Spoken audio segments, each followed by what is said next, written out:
Panzi Bheki Cele, Panzi! Panzi crime and corruption, Panzi!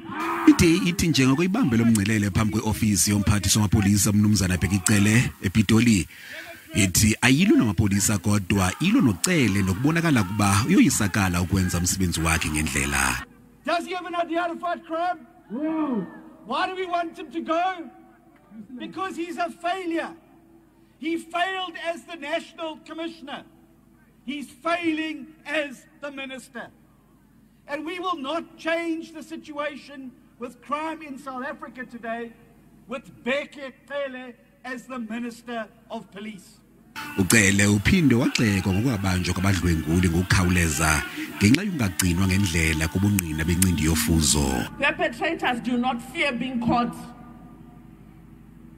because the DNA will sit in backlog. How many rapes actually get into arrests? How many arrests make it into the courtroom? How many of them end up in convictions so those guys go into prison? Very few. So I'm saying, Bheki Cele, step down that. Umbutho uthi ufuna ukuba umphathiswa abanika amandla okulawula isebe lezamapolisa kwiphondo laseNtshona Koloni ukuze bakwazi ukulwa nolophulo mthetho. Let us help you bring crime down by giving us more policing power. And you know what his answer was? No. Lo umgcelele usaqhuba.